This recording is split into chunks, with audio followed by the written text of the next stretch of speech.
Kalau Miss Yuni nomornya di yang belakangnya 44. Ini asisten.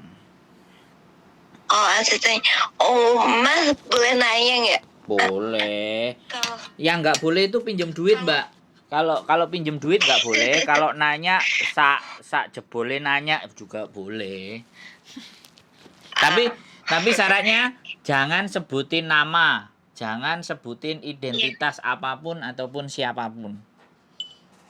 iya, oke. Nanya boleh. Enggak, mau nanya gini, kalau misalnya pulang Indo nih, kan paspornya itu udah mau mati tinggal 4 bulan lagi. Tapi ada perbedaan data di antara tanggal sama tahunnya. Kira-kira kalau masuk Hongkong lagi bisa nggak ya? Ya bisa. Wong sampean punya paspor tok nggak punya KTP aja bisa saya urus. Enggak, maksudnya kan apa nggak perlu perpanjang di Indonesia, harus perpanjang di sana? Pertanyaannya gini nih, Mbak. Kalau yang sampean satu-satu tak pecah ya pertanyaan sampean. Pertanyaan sampean itu kan KTP sampean sama paspor Hongkong kan nggak sama kan? KTP Indonesia sama KTP Hongkong kan nggak sama, gitu kan? Tapi paspor sampean sama KTP Hongkong sama kan? KTP nggak sama. Duh. Masalahnya KTP sama paspornya itu nggak sama. KTP Hongkong sama Indonesia, paspor nggak sama? Nggak. Kalau KTP Hongkong ya sama, masih punya Lah. identitas Hongkong. Iya. Itu urusan sederhana kalau sama saya, Mbak. Sederhananya? Sederhananya ya sudah, kalau kita proses ya kita prosesin. Nah, paling nggak, maksudnya nggak ada apa? Paling proses proses itu Paling karena Indonesia, sampean pasti tahu lah ujung-ujungnya di mana sih? uang. Nah, bener nggak? Enggak, maksudnya gini. Aku kan di Indonesia nih. Harus perpanjang paspor kan di Indonesia. Otomatis kalau diperpanjang di Indonesia kan menyesuaikan sama KTP. Soalnya betul. Kan udah elektrik sekarang itu kan. Betul. Udah elektrik di Indonesia. Jadi misalnya kan kalau harus elektrik, harus bikin paspornya sesuai di Indonesia. Terus gimana dengan data di Hong Kong? Loh, makanya kalau gini, aku ngerti kebimbangan sampean. Dan aku sudah menerbangkan beberapa teman-teman malah yang nggak punya data. Pulang dari Taiwan itu punya pegang paspor tok. Sekarang orangnya sudah di Hong Kong. Bisa dipahami nggak? Terus? Ya sudah, yang tak proses di PT ku.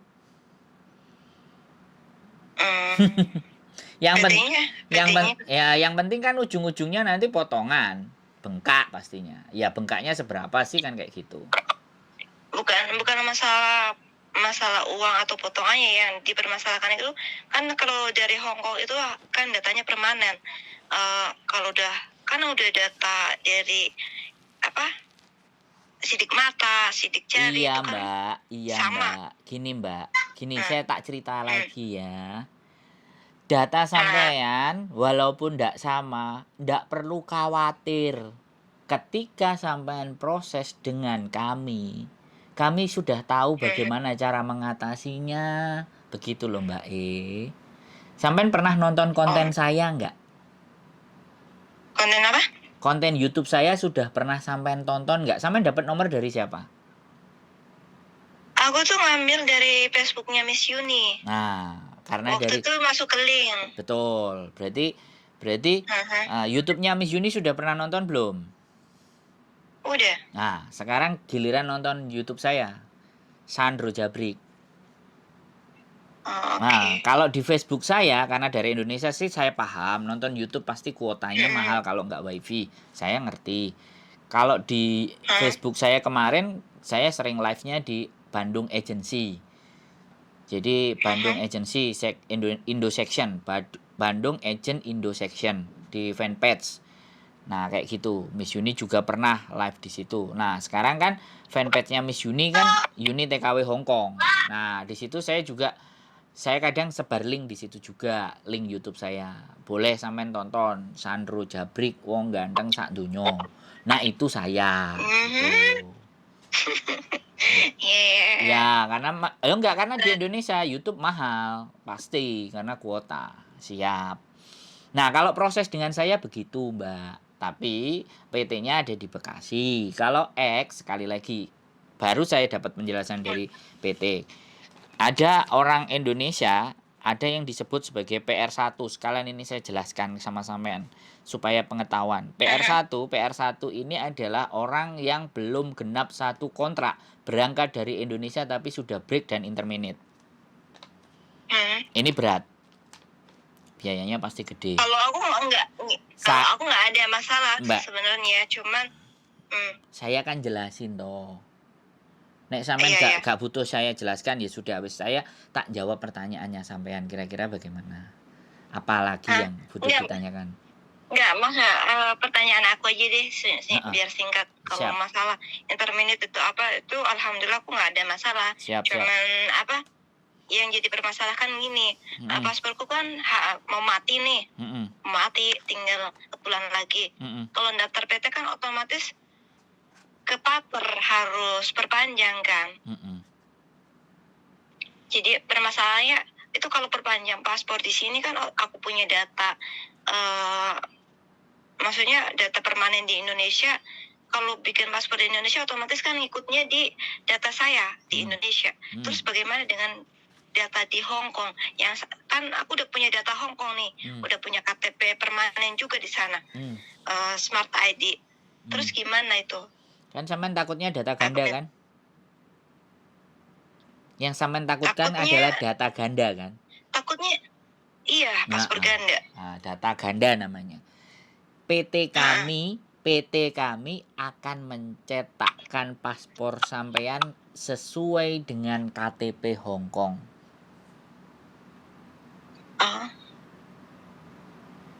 Dari mana? Jadi dia tanpa harus pasporan dulu ke Malang gitu ya? Yes. Kalau dari Brebes kan ke Malang. Jadi gini, ya prosedurnya adalah sampean daftar, ya kan? Terus PT biodata sampean, oke?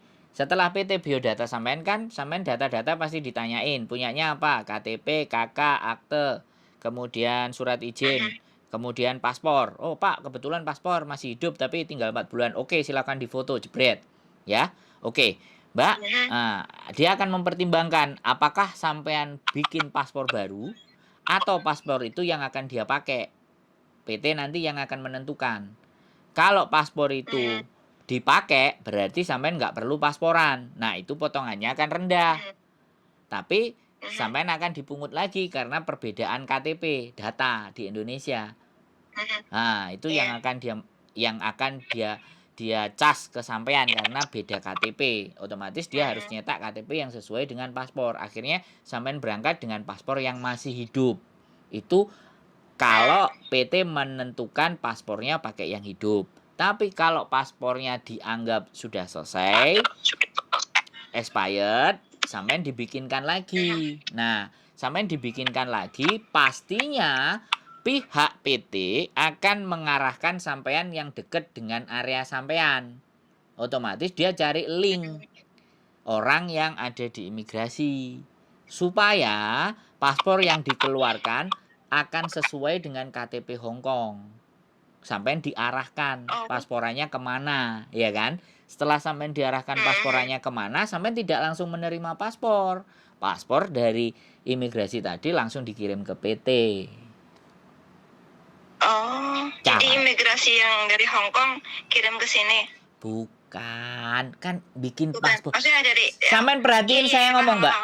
Sampean perhatikan. Yang pertama tadi sampean nggak butuh bikin paspor. Yang kedua butuh bikin paspor.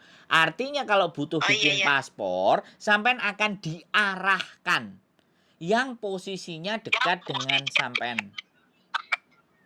Bisa dipahami nggak? Nah, setelah jadi otomatis datanya kan disesuaikan dengan KTP sampean atau paspor sampean yang lama.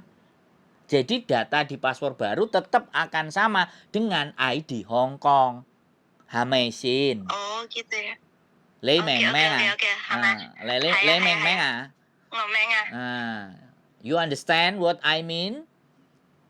Yes, I understand. Nah, begitu ceritanya Mbak E. Jadi Oke, makasih. nggak perlu pusing gitu. Itu urusan Oke, nanti sederhana. aku minta PT-nya boleh Mas? Kalau saya, PT. kalau sampean mau proses ke tempat saya, sampean tinggal kirim KTP sampean Hong Kong dan KTP Indo ke saya by WA. Kalau boleh, paspor sampean yang masih hidup itu. Tapi kalau sampean tanya Oke. PT-nya, saya cuma bisa jawab Bekasi. Silahkan dicari sendiri alamatnya. Begitu ceritanya Mbak Bekasi E. di mana? Bekasi tuh banyak. Ya PT. makanya kalau sampean proses melalui saya, ya saya akan bantu orang PT-nya yang akan telepon sampean. Jadi sampean nggak perlu pusing-pusing nyari. Oke. Nah, gitu loh Mbak Makasih E. Mas. Yuk, Oke. Ya. yuk, bye-bye. Bye.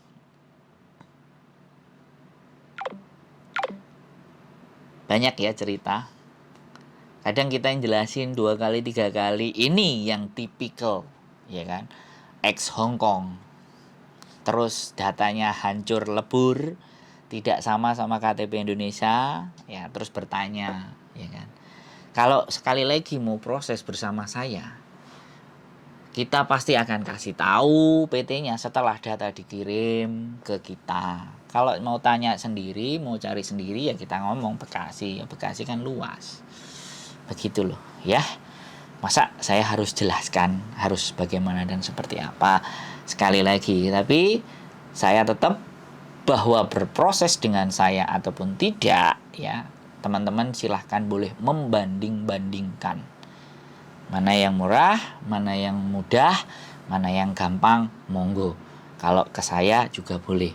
Saya selalu menyampaikan di konten saya jadikanlah sebagai alternatif yang terakhir di saat sampean semuanya menemukan jalan buntu. Boleh cari solusi ke saya. Sekali lagi, semoga bermanfaat. Keep stay tune in my YouTube channel and then see you. Bye-bye.